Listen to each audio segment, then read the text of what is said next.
Andhra Pradesh ENC letter రాశాడు. Andhra Pradesh ENC chairman Krishna river management బోర్డుకు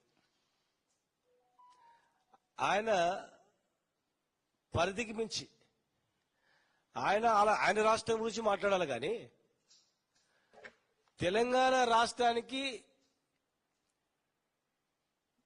Krishna river basin ఉన్నటువంటి ప్రాంతానికి ఓన్లీ 30 టీఎంసీలే నీళ్ళు ఇవ్వండి అని, అంటే 30% మాత్రమే.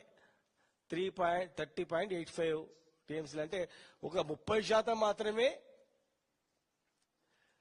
తెలంగాణకు నీళ్ళు ఇవ్వండి, మేము మిగతా నీళ్ళు మేము తీసుకుపోతాం.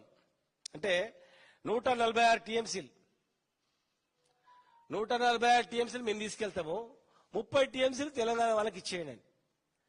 ఆయన ఎవడు తెలంగాణ గురించి రావడానికి నీకెవడు అధికారం ఇచ్చిండు? 100% కృష్ణా బేసిన్ లో ఉన్నటువంటి ప్రాంతాన్ని వదిలిపెట్టి నువ్వు కృష్ణా బేసిన్ నుంచి పెన్నా బేసిన్ వరకు 80-90% పెన్నా బేసిన్ తీసుకుపోతున్నారు. కృష్ణా రివర్ నుంచి నీళ్లు పెన్నా బేసిన్ నీళ్లు తీసుకుపోతున్నారు. పోతిరెడ్డిపాడు ద్వారా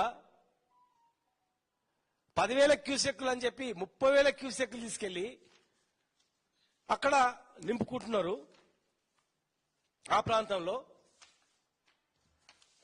మరి ఇక్కడ వీళ్ళు ఏం చేస్తున్నట్లా? తెలంగాణ ప్రభుత్వం ఏం చేస్తున్నట్లా? ఏ ధైర్యంతోనా ఆంధ్రప్రదేశ్ ఈఎన్సీ లెటర్ రాస్తాడు? ఈ లెటర్ ఎంత ధైర్యం ఆయనకు? ఎన్ని గుండెలుంటే ఈ తెలంగాణకు నీళ్లు అవసరం లేదు